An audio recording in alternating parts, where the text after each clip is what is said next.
It says we're live again. We're live again. Okay. Hi, everybody. We're back. So if you're watching this for the first time, we're getting some weird audio issues, so we stopped and we restarted. So hopefully this is good. So you might want to watch the first part of the other video before this. We'll number them solo playthrough 1 and solo playthrough 2 afterwards. In case you're watching this after, that's what I'm talking about. So right now we're just talking about. Yeah. What's that, Shad? It's saying there are 2 live streams. But I think you're right. It's just catching up. So sweet. Okay. Right now we were just trying to review combat, and our audio kept hiccuping, so it made it sound super complicated. Here's the rules for combat: is that if there's no Hester bonfire out, then all you do is look for anybody within range of the active player. Currently, the protectors are the active player, and they're just going to attack in the one that makes sense most for them. So if they get a cube, that's who they will attack. If they give their opponent a cube, when we're talking about red versus blue, they will not attack. And so in this case, the only way they get a cube is if this group of 4 attacks this one blue guy down here. So a few other things happen if Hester or bonfire are out, but we'll get to that when that happens. We'll get there. But it's super simple. It's only a choice if there are multiple equal. Like if this was like this, then all of a sudden now there are 3 choices. And then that is up to you. That is up to you as the Hester player. You actually get to choose who is they're attacking. Right. But it can be really important. Yeah. So Hester gets a bonus cube, and the bonus cube. Sorry, not Hester. The protectors get a bonus cube, so they get a red cube. Right. Here comes. They have more units, and then we just take all of these, including Hester's cubes, just like in the real game. Drop them in the tower. Here we go. And are we auto rolling? We are.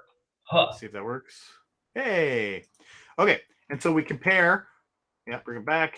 Red versus blue, and red has more. 3, 2, 1. So red pays 2 cubes. Yes, 2 cubes. And we kill this blue. Boom. Yeah. And red gets a point. Mm-hmm. Well, not 15 points. 1 point, Chad. And their spoon moves. Yes, and their spoon moves because it's just basically we're playing like chapter 3, where we have it gets harder and harder for them to get points from killing. And now we also have cubes in the tree, which is excellent. And that is the end. After the attack, now we move to Hester's turn. So and now there are fewer red cubes in the tower too. That's all great. So we take this fire back. Bonfire, and now Shad has to take these 2 black root tokens and place them on the board where he wants. That's a bit tricky because there's no blue this way. You're going after red. Where are you going to go? Right, and I don't have Wild Tangle, so I can't get for going through the brambles. But I'm gonna go after red. You do have Wild Tangle. Oh, I'm sorry, I don't have. What is that one? A different card that lets you. Different card. Doesn't matter. I'll be quiet about it. Well, that's all right. There's a card that gives you a bonus for going through. Yeah. So I noticed. Notice though that. Oh yeah, go ahead. Well, just from a Hester rule perspective, he's going to get a brown, a green, and a green cube, and now he's going to have a lot of cubes here. Yeah, you better start spending some of these cubes. So I've got to spend some this round, which makes me want to drop them in the tree. Oh yeah, let's try infecting. So we just need one of those 4 greens to come out. Yes. Do it. And honestly, I have Wild Tangle, so I just need 1. Oh, yeah. You haven't used your Wild Tangle yet. Yeah, as long as you get 1 cube come out. Yay, and you got green. So, why didn't I just grab them all? That was funny. Thank you, Jay. Okay. So, we got our green. Spend a green. And I will spend a green to infect. That is this action, which, we don't need to explain because we've explained Hester. Oh, and look at that beautiful snake. Oh my gosh, I'm so satisfied. I feel like I'm already winning. Okay. But these guys are actually, both of them got double moves, so they're advancing toward their objectives pretty quickly. They're getting there pretty quick. So, but that's nice to have one infected haint, and it's great that he's actually great that he's protected by other haints. If you remember the rules from Hester, is that if this hex ever gets attacked, an infected haint will always die last. So this has to get attacked, this has to get attacked, and then this will get attacked, and then I guess the legend is always last, but of the haints, the infected haint will be attacked last. And I think when sorry, I wasn't trying to step on your toes there, Jay. Now I'm thinking, okay, I'm going to want to go back. I might go through the brambles and sacrifice getting a cube because I have quite a few just to get to blue, but we'll see where they end up. I could keep infecting red, but with blue, if they move twice, I don't have a choice anymore about where they're going to move because the closest hex is a straight line. So they're definitely either on yellow or teal, right? So do you want to use your wild tangle at the end before the end of your turn and get a teal or a yellow? Yeah, I'll get a yellow because if I've got plenty of green, but red, I could get red onto this yellow if they end up moving too. So I'll probably head up toward blue, but we'll see what happens. Now I'm checking for a brambles point, no brambles point, and now we're back up. Now I don't have to move blue. I could move red, but I would prefer to move blue. And I will again pull a candy card. I'm going to run out pretty soon. And there's another double move. And I will put that son of a gun. Cammy, yeah. So we're not going to play through the whole game, but we'll go through. We want to get to at least a bonfire so you can see what starts. Yeah, let's get some stuff going. Yeah, that's good. So so they will move twice before they spawn anything. They are going to end up on that teal 1, 2. Now if some of these, that really sucks. Yeah, this is their that makes it really hard for us. And then because now we can't even get there. Now I do have one of the cards that can let you really manipulate when they're going to get to their goals. Okay. Reach. Move one ledge into an adjacent hex. Now I can't stop. There are too many haints. They're going to get that. But it wouldn't be a bad idea for me to play this since they're moving at such a good clip to try and manipulate where they are. And to peel the legend away. The legend can be kind of difficult to deal with the other way. So then, yeah. Okay, and then 11 and you did a cube, and you just spawned. I did a cube, and now I'll spawn 11 and 14. 11 that's or 14. They can't spawn on 14, so they have to spawn. Because we have, that's maxed out, which is there. Oh, thanks, Jay. And then who are we attacking? Here, I guess. They are going to attack from there to there, and that red haint may never move before they are destroyed. Let's see what happens. So blue will add a cube. Yep, because we're attacking from here to there. Yeah. And we'll drop everything in. Click, clack, click, clack, click, clack. Oh, whoa. Of course. Very blue. Yep. So they kill this red haint. Blue's going to get a point. And the spoon goes up. And red has no cubes out, and I still have 4. I feel rich. Okay. Yeah, so when there's an attack, it really messes up Hester's turn in a good way. Like it makes you have to be nimble and like, oh, I thought I had these other cubes. Now it changed the cubes I have. I'm like, oh my goodness, which is great for a solo game to keep you on your toes. Yeah, absolutely. There's definitely enough to you have a plan going in, and things can change. So now we did our attack. Now it's Hester's turn, so we take this bonfire token down here, and Shad gets to decide what to put it on. Play another card if you want. Yeah, I might play. Now there is this blue one here. Oh, that is wonderful, actually. 1, 2. Yeah, that's really good. I can't quite get to that one this round without. Well, I could, but I wouldn't be able to do that and infect them. Right. But I will head that way. If you didn't see the Hester game, you have to choose one of these things. Play a card or infect is what you've seen so far. But you could play another route because you see there is 3 of them and get another cube. If you're cube poor, you can get more cubes. Or you can even spawn a haint. So you can actually massacre each other. Yeah, or just because like there's no blue over here, I'm like, well, I'm going to spawn a blue over here just to get a blue. So you can do that and take one of your actions. Or this whole row here means move infected Haints. You go here as much as you want. You can spend to move infected Haints or Hester if she's out. And the bottom one is cube tower stuff. You try to infect or you try to summon Hester. Right now we can't even summon Hester because we don't have a bonfire out, so she won't come out. Right. And another strategy that might have been interesting would be to move that Legends with Reach, but I'm going for Infection because I have so many cubes. You're going for Infection? So I will try to infect. Yeah, I'm going to try to infect. Right, because you have a lot of cubes, right? And so you need another green to come out. But you still have the Wild Tangle, so. Yes. Yeah, I could any card, but there we go. And we again, it changes the state. So now there's more of your cubes stuck in the tower, which could be interesting. Yeah. And what I am on green still, so I'll spend that green. And this brown, so most of that blue will be on a yellow, almost certainly. So I will trade the brown for a yellow with Wild Tangle. I will also, and Jay has infected for me. Thank you. Right. So he did his Wild Tangle because again, you get to activate every card you have up here, up to 3. You see, there's 3 slots for cards. You can activate 3 cards. If they're out, you get to activate them for free. It's tough because at the beginning you want to do a lot of infecting, but that's why I think Shad a lot of the time on his first turn gets a card out and doesn't infect just because he wants to use a power like this. Imagine being able to have these 3 cards out. It's just like this one.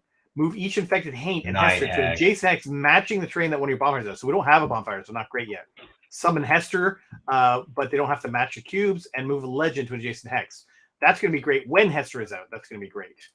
Yeah, I'm ready. I want to play. Yeah, and the other thing I would love to say about the cards is that, and I think we highlighted this in the Hester video, but you can use them. So I could move. This is a way that I could move Hester or infected Haint after infecting or summoning Hester, and that is super powerful. Okay, so or move a legend onto a hex with a root that also maybe has Hester on it. Right, and then Hester gets a delicious snack. It's an ambush. Okay, so we'll move the bonfire back up to indicate that we're starting the next turn. So we have 3 red cards, 3 purple cards, and 6 blue cards left. Now I only have 2 cubes in the battleground, which is the least that I've had.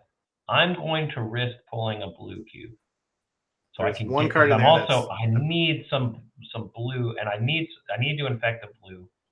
I'm going to move the blue people with the blue card. You're putting it over here. Yeah, I'm going to put it on the blue side. There's a bonfire symbol, so if I had Hester or the bonfire, they would attack. But it goes on. You're getting 2 cubes. So this is the first time we had something different. 2 cubes, and that's where we start. Then we spawn at 13 or 25. So 13 is here, and 25 is there. Now, I could put them there, but they will move 1, which would their only choice then is into the brambles. So I'm going to put them up here. Right. And does everyone get that? If you put them here, let's highlight it.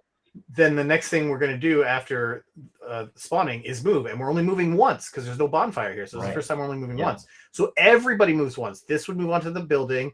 This would move here, and this would be forced to move here. That's the only hex that can't move here because there's units there. Yeah. And then at the end of Hester's turn, if we can't get rid of this, and we can't with our current cards and whatnot, then they would get a point. So Shad is wisely putting this here. Okay.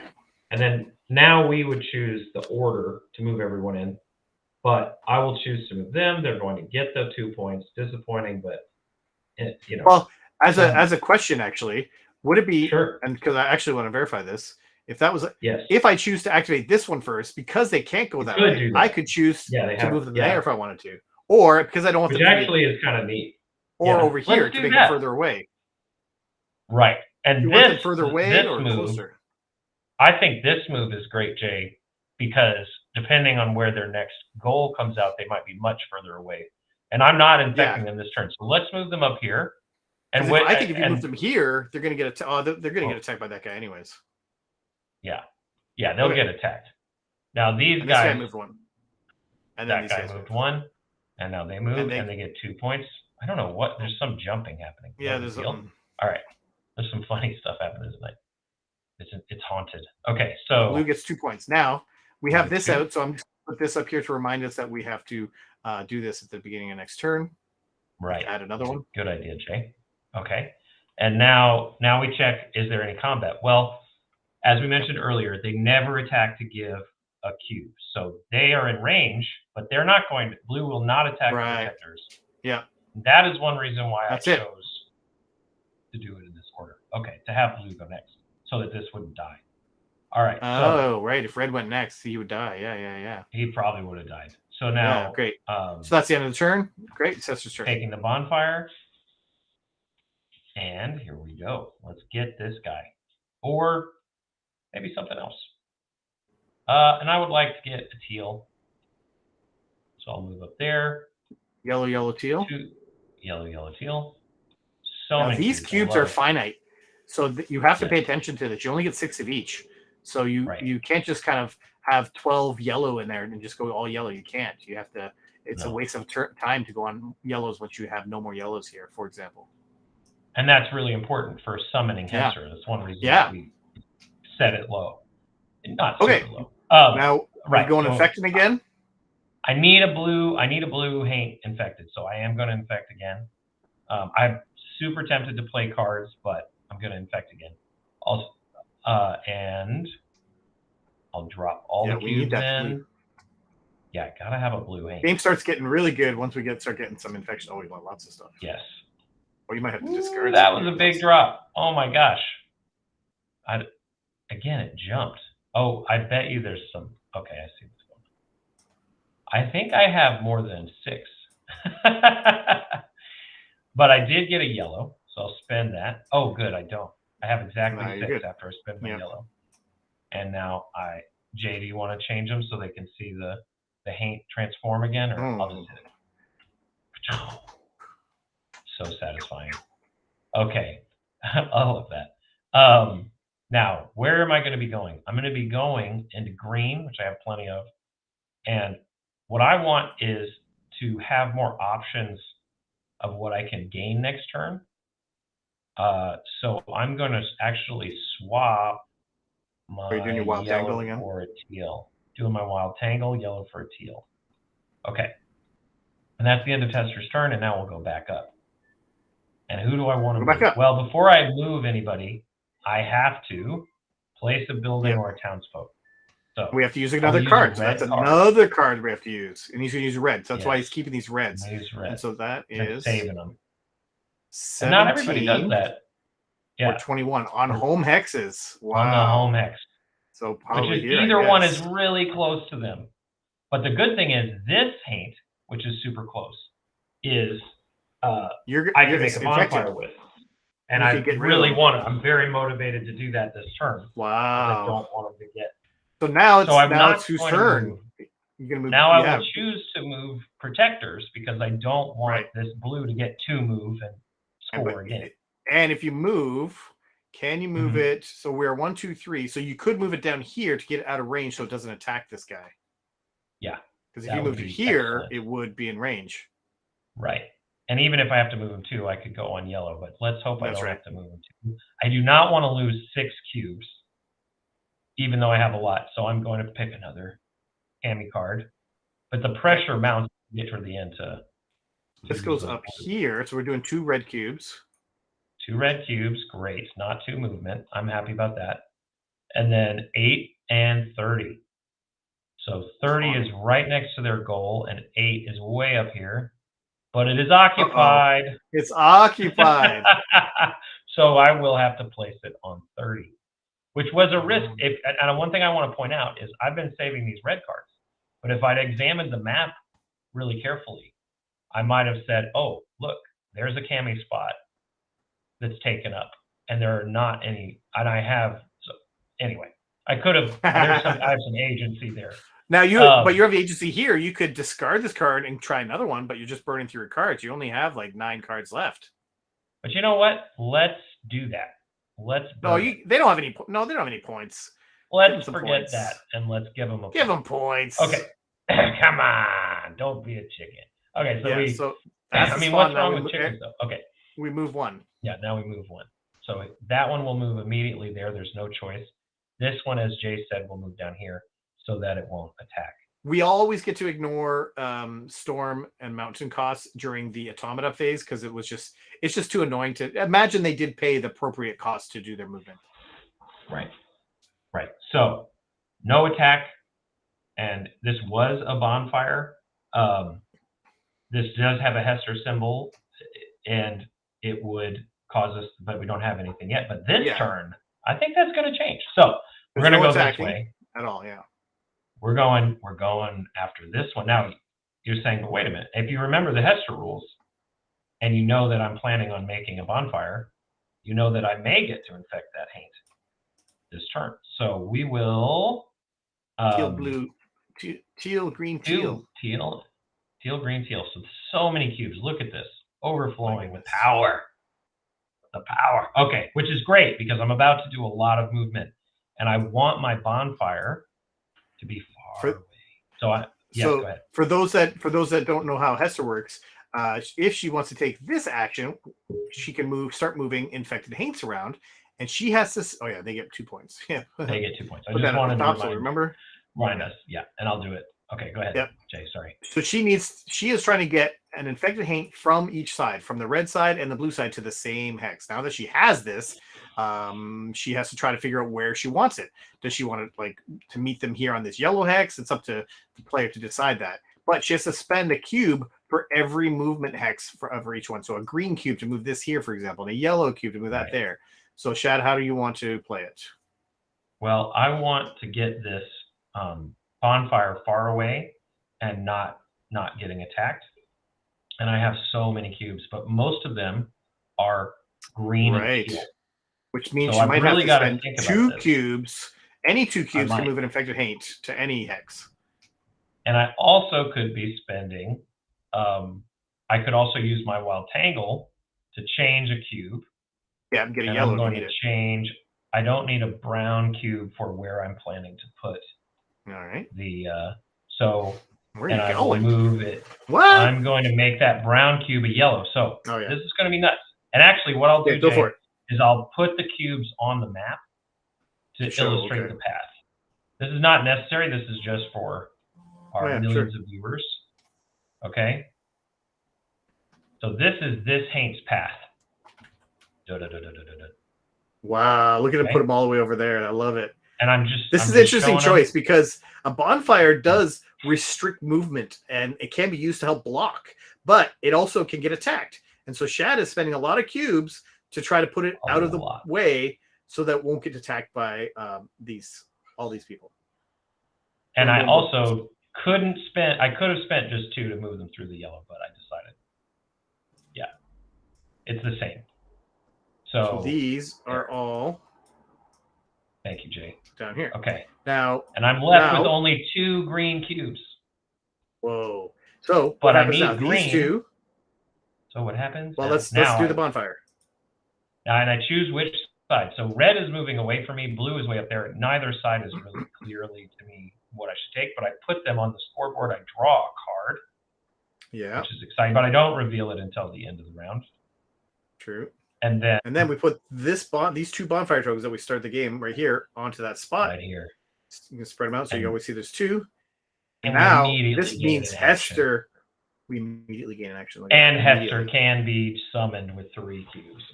This is just like in the Hester game. Mm-hmm. Yeah, in the Hester game, when you build a bonfire, you immediately get another action. That's the same thing in the normal game with Hester. It's the same thing, exact same thing. Training. So we're gonna drop. We're gonna try to infect. Now I could also play a card. That might be better because you only have the 2 cubes. Oh, but yeah, you got that guy up there. They are both on green, and then I don't know how many. It is pretty tempting to play a card. Like Lollygagger is particularly tempting. Reach is not bad. Night Hag is one of my favorites. You can already move Odessa over. Yeah. Separate her from the pack. I do want all of these cards, and you get when you have a turn where it makes sense to play a card, it's pretty nice to do so because it's there forever then. It's free. It's there forever. Okay, so what are you doing? Are you infecting? I'm going to try to infect, and I'll tell you why. Because they're going to the left, and I'm not going to be able to retrace on any of these hexes, any 3 of these hexes. Ooh, so yeah, I won't. If they could move down here, and I could hit them, but okay, here I go. Going to try to infect. And here we go. Oh, whoops. Okay. Oh, good. I got 1 green cube. So now I can infect this guy. And there we have it. Got it. So now that guy's infected. So now next turn, I could do some more moving and maybe make a bonfire. Now this I like to have. We're not gonna, oh yeah, we're not going to play through, right? No, but I wanted to get this point because now look at this. These action tokens that we had for actions, they come up here. And so yes, we would spend a turn placing this protector somewhere on the board, and then we would spend a turn flipping up a card. Let's say we did Goblin again, and these both, one goes here, and then you go clockwise, one goes here. So now we're putting 2 cubes on and spawning 2. So the more bonfires you get, the more that your opponents start to scale up as well. So it's been really easy up to now, but now it actually starts to get really challenging. Now they get 2 cubes and 2 spawns. And that one, we kept. Yeah. And it's 24, 27. I didn't mean to keep going. Go ahead, Jay. Sorry. No, that's what Shad did a really interesting thing here about putting the bonfire where he could have made it spend a lot fewer cubes and put the bonfire like way up here and had more cubes left to do stuff with. But now it's just not going to be attacked for a long time, which is great, meaning he can start to summon Hester soon. And the other choice that you have, the last thing I would point out, is if in moving this. So now we've spawned 2, we've given 2 cubes. Now you get to choose, and if you wanted, sometimes you would want this. You could move this Haint here to group with the other 2, and then they would move again. Now, why would you ever want to do that? You'll have to see. There are pretty times much, you would want to do it. Yeah. Especially if this is an infected Haint, then that's actually helps protect that infected Haint. Exactly. Yeah. Right. And there's a card where if you have an infected Haint in a group, you can infect other Haints. So that is the solo mode. So you're trying, just like in the real game, to come back to life. You're trying to make bonfires and eat your legends that are on the board. Same thing. When Hester comes back on the bonfire, then she has to move to a spot where there's a legend, and then she eats tokens. And when we do that in the solo mode, you just grab a random wild token. This is our current wild token that we're using for playtesting, and that just counts as eating a legend. And you need to eat 6 times or make bonfires a combination of 6 times to win. But again, we got to be wary of these points here. They're both at 3 points. So if either of them get to 7, you lose, or if you can't draw a card. And this is easy mode, and we're already down to 1 red, 1 purple, and 5 blue. But if you've watched the Hester play mode demo that we did, Hester really starts to ramp up. Her beginning game is very slow and methodical, and then as soon as she starts getting 2-3 actions turn, she starts to bing bang boom all over the place. So she gets this, like, you lull people in the sense of like false security of like, oh, Hester's no big deal, let her do her own thing, and all of a sudden she's like, bam bam bam, I'm doing this turn. What? Hey, what? Slow down, whoa. So it becomes really fun. And one thing I noticed. Go for it. Sorry, Jay. Go ahead. I was just gonna say, go for it. One thing I noticed playing the solos as much as we needed to get it to a state we wanted, is that after you've played it 2 times, the beginning of the game the decisions feel very important, because the pace you need to have to win, and okay, I've got to get 2 infected Haints in this part. But it's still those, really quick, really simple turns to take for Hester at the beginning. But the choices matter a lot on who are you going to have move, who are you going to, so that part gets more satisfying upon replay, I would say, too, the solo. Yeah. And so as we were designing the solo mode, and we found out that we needed the 37 cards, and there are 37 spaces on the board. Magical. So weird. Eerie. Yeah, magical. Yeah. Like that. The thought was, okay, do we include a deck of cards, which I know some people would like, and it would just be clean and everything like that. But unfortunately, the cost of 37 cards to add to the game is just it's too much for the retail edition, and I don't want to have gameplay differences between the two editions. Yeah, I like that philosophy, Jay. I think that's really so that you're not missing out on anything. I could make it a standalone little expansion that you buy, but that's all it is, 37 cards. It seems weird to add I don't know. So anyways, my decision has been that I wanted to include it in the box. And one way to do that was to incorporate the card. So what I want to do now is share my screen yeah, we go. And share with you some options of how we can do that. So I'm going to share my screen like that. And I want to add to that too. Yeah. That I think it's really neat. To me, a neat part of this solution is that it mimics how Tyler will hide various things into the art. And I mean, the icons are clear and readable for you to play solo with. But just like the tree on the box being the cube tower, it's another element where things aren't always what they seem. There's, hidden codes and that kind of thing in a haunted, magical way. But yeah. We started with this option, and I didn't really like it because it actually does cover up the Tyler's art. So that's 3 examples. I didn't like that option. I'm like, can we put it down on the bottom? And so then we tried. Oh, there's the same 3. Then we tried on the bottom, and now we don't even need, as we went from this. Oh, I see. That's what those 3 are. We went from we don't need this little 3 hex thing. We just need the icon. Is it a cube, a spawn, or a move? Because that's helping us indicate where to place it on the solo board. And so that's one option, is to do it like this. I'm like, okay, that's not bad. Here's what it looks like on a couple different cards. Not too bad. I'm like, well, I said maybe upside down is better, so that it's when you're playing solo, you turn all these cards upside down, and you will splay them, and you'll cover all this stuff, and you'll only see these things poking out and the topmost card. So that's an option. It's just to do that. And then I said, well, maybe we could put it in some sort of frame or something. I said put it in the middle. The middle is, I think, junky because of this, mostly because of upgrade cards, because there's a token there. So I think that looks right. I don't like that option. Yeah. Even that's a little bit better, but I still having a frame that is kind of jutting. Yeah. So those are the options. So I'm going to be putting this up in the next update. I'm going to put this out for people to vote on of what they want to. That's it. If they had a vote? I'm not a big fan of this one. It's pretty clear, but it's so unnecessary when you're playing the main game. I think this way is the best way. I don't know if right side up or upside down is the best way though for this one. Yeah. Is that going to be another option for people? It is. I asked Sebastian. So cool. Yeah, awesome. There'll be another EFG or something like DEF or something like that. Oh, I see. With them right side up and upside down. Cool. Yeah.